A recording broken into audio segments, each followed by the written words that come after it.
شاعری میں حافظہ تو نہیں ہے غالباً، وہ مرزا غالب کا شعر ہے کہ یا کن کا شعر ہے مجھے نہیں پتا. بازی چاہے اطفال ہے دنیا میرے آگے، ہوتا ہے شب و روز تماشا میرے آگے. تو یہ آج کی بات تھوڑی ہے کاشف صاحب. آپ تاریخ کے صفحات اگر آپ دیکھیں تو ان کو آپ کو سمجھ آئے گی. ابھی ریسنٹلی سے پہلے ذوالفقار علی بھٹو صاحب کا جو رائے دی ہے ریفرنس پہ آنریبل سپریم کورٹ نے، اور اس سے پہلے ان میں جن ججز صاحبان کا جو اس بینچ کا حصہ تھے سپریم کورٹ میں، ان کے اس ریفرنس میں ان کے بیانات یا ان کے ٹی وی انٹرویو جو تھے وہ بھی دکھائے گئے. تو اب بات یہ ہے کہ جن سے منصفی چاہیے وہ خود ہی اس طرح کے اگر معذرت کے ساتھ فیصلے کریں گے تو معاشرے کا تو یہی حال ہوگا، بلکہ خدا نخواستہ اس سے بھی ابتر ہو سکتا ہے جس معاشرے میں انصاف نہ. شوکت علی صدیقی صاحب کے کیس کے حوالے سے آپ یہ دیکھیں کہ اب جو فیصلہ آیا ہے، چلو جی وہ باعزت ان کو کہہ دیا کہ وہ he will be considered as a retired جج آف دی ہائی کورٹ. ٹھیک ہے، ہمارا بھی اس پیشے سے تعلق ہے 45 سال سے.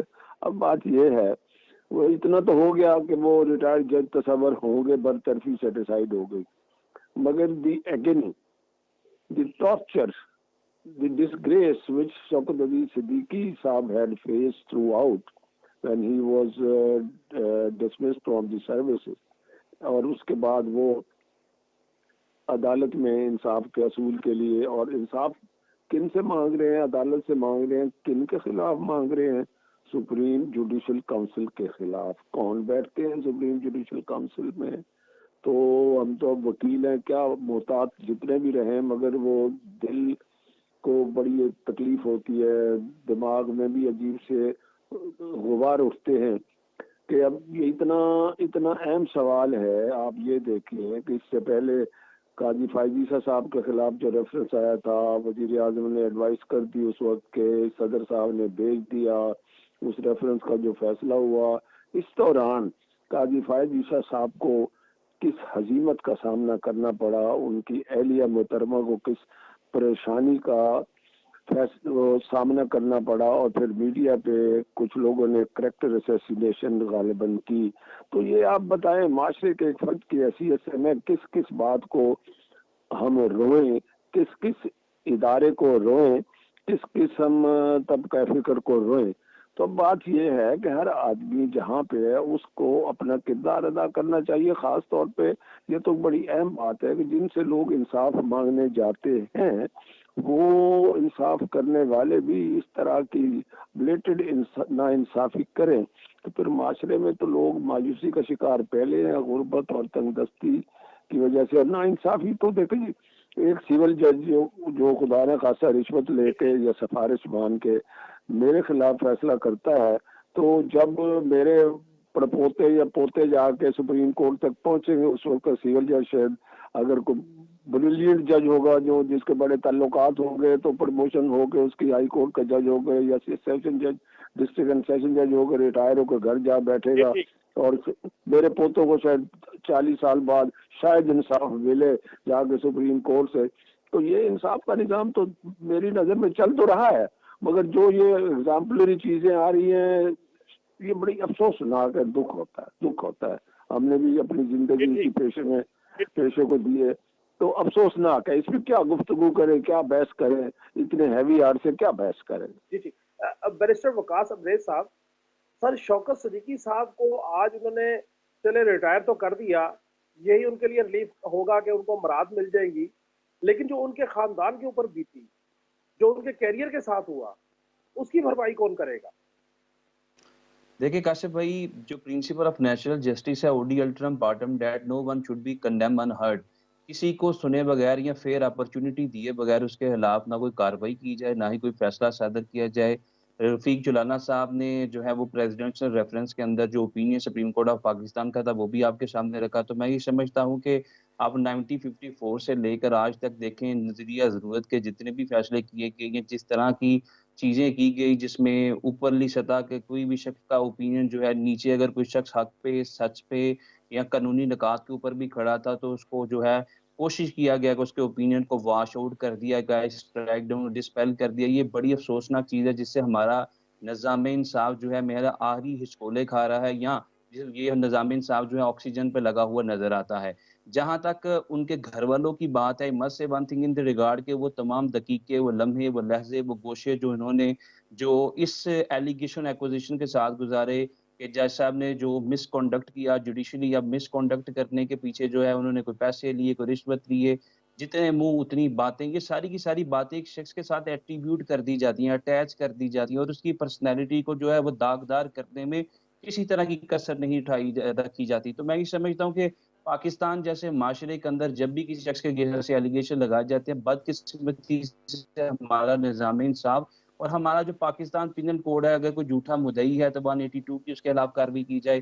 جو ہمارے جوڈیشل مجسٹریٹ ہیں وہ 250 کا استغاثہ جو ہے کرتے ہوئے، ڈیسائیڈ کرتے ہوئے چیزیں اس کو جرمانہ کرے۔ یہ وہ کاغذ کے پھول ہے جن سے آج تک کبھی خوشبو نہیں آئی، اور اس سے کبھی بھی فلیولس، فٹیشیس، کنکاکٹڈ اور لٹیگیشن کو مینیمائز کرنے میں کبھی بھی ہیلپ آؤٹ یا کوئی فروٹفل رزلٹ یا آؤٹ کم ڈرائیو نہیں کیا گیا۔ تو میں یہ سمجھتا ہوں کہ اس طرح کے جو فیصلے ہیں جس میں رائٹ ٹو فیئر ٹرائل نہیں دیا جاتا، یہ انصاف کے بنیادی اصولوں کے متصادم ہیں، اور جب تک اس طرح کی چیزیں ہوتی رہیں گی، بدقسمتی سے ہمارے ملک کے اندر ڈیموکریسی، ڈیموکریٹک کلچر، اور ایٹ دی سیم ٹائم جب بھی ہم جو ڈسپینسیشن آف جسٹس کی بات کرتے ہیں وہ کبھی بھی پرویل نہیں کرے گا۔ اور جو آپ نے کاشف بھائی اپنے انٹرو کے اندر بات کی کہ جو لائکنگ ڈس لائکنگ، کسی کو پسند کوئی کسی کی ناپسند، جو پک اینڈ چوز کا سسٹم آپٹ کیا جاتا ہے، دیکھیے کاشف بھائی، قانون کی دیوی کی آنکھوں پہ جو پٹی باندھی جاتی ہے وہ اس لیے باندھی جاتی ہے کہ آپ اپنے پرائے، امیر، غریب، نواز، عمران، تمام ڈفرینسز، ڈسٹنکشن کو بلائے طاق رکھتے ہوئے انصاف کے اصولوں کے مطابق فیصلے کریں۔ لیکن یہ بڑا ایک بدقسمت انفارچونیٹ کیس تھا جس میں ان آپ تمام چیزوں کو نگیٹ کرتے ہوئے، اگنور کرتے ہوئے یہ فیصلہ دیا گیا۔ لیکن آج پھر وہ بات کروں گا، دیر آئے درست آئے، لائے تو ثبوت کو التجا کر کے، کفر ٹوٹا خدا خدا کر کے ان کو ریلیف تو ملا، اور جو ان کے ساتھ ایلیگیشن ایکوزیشن کیے گئے تو میرے حال میں آج وہ بھی ڈسپیل ہو گئے۔ جی آپ کا پوائنٹ آ گیا لال چند ملی صاحب۔ سر یہاں پہ تو ججز کو انصاف فیس دیکھ کے ملتا ہے، پسند ناپسند کی بنیاد پہ ملتا ہے۔ جو شوکت صدیقی صاحب کا فیصلہ آیا، اس یہ تو واضح سوالیہ نشان اٹھ گیا اس وقت کے جتنے بھی فیصلے ہوئے، جو چیزیں ہوئی۔ سر کیا کہیے گا، عوام کو کیا بنے گا، عوام کو انصاف کیسے ملے گا؟ ہمارے دوسرے ادارے ہیں تو اس طرح عدلیہ کی تاریخ بھی جو ہے کئی بلنڈر سے بھری پڑی ہے، یہ کوئی نئی بات نہیں ہے۔ لیکن آج جو آپ نے اپنے انٹرو میں بھی کہا کہ جسٹس صدیقی کو انصاف ملا، تو میں حیران ہوں کہ ان کو انصاف کیا ملا ہے۔ ان کو انصاف یہ ملا ہے کہ ان کو پینشن مل جائے گی، ان کو ریٹائر تصور کیا جائے گا، یا اس کو جو برات مل جائے گی، یا کیا ان کو انصاف ملا ہے؟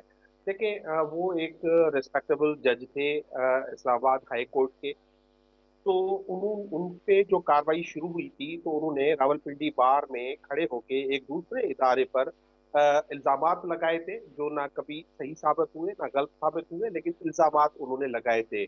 تو سوال اس وقت یہ بھی تھا کہ کیا ایک جج، جو ایک ہائی کورٹ کا جج ہو، یہ اس کو سوٹ کرتا ہے کہ وہ پبلک میں جا کر اس طرح کی باتیں کرے، یا وہ اپنے سینئرز کو بتائے اور اس میں ایک قانونی ایک رستہ اختیار کرے؟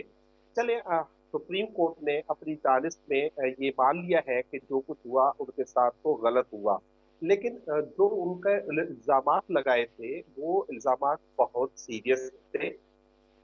وہ الزامات ثابت ہونا یا غلط ثابت ہونا بہت ضروری تھا۔ وہ اس قوم کے لیے جسٹس صدیقی کو انصاف دینا، ایک انڈیویجول کو انصاف دینا ہے، یا تو 26 کروڑ عوام روزانہ انصاف کے لیے ترستے ہیں، ان عدالتوں کی طرف دیکھتے ہیں، 50 ہزاروں کیسز سپریم کورٹ میں جو ہے وہ التوا میں پڑے ہوئے ہیں، وہ سامنے نہیں آتے۔ ہم پتہ نہیں کہاں سے پرانے کیسز لے کے آتے ہیں، لانا بھی چاہیے، میں یہ نہیں کہتا نہیں لانا چاہیے۔ شہید ذوالفقار علی بھٹو کا کیس آیا، میرا یہ موقف رہا ہے شہید ذوالفقار علی بھٹو کے کیس میں کہ شہید ذوالفقار علی بھٹو کو پاکستان کی عوام نے اور ہماری تاریخ نے بے گناہ ثابت کر دیا تھا، اور ان کو ان کورٹوں کی بالکل ہی ضرورت نہیں تھی کہ وہاں سے جا کے کوئی سرٹیفکیٹ لیا جائے۔ تو اس طرح کے جو فیصلے آتے ہیں وہ یہ آدھا تیسر آدھا بٹے رہی ہے۔ آپ کو انصاف کرنا ہے تو پورا کریں، یا آپ نہ کریں۔ اگر انصاف اس میں ہونا تھا تو یہ ہونا تھا کہ جسٹس صدیقی کو جو بات اس نے کہی تھی وہ اس کو اگر کورٹ سمجھتی ہے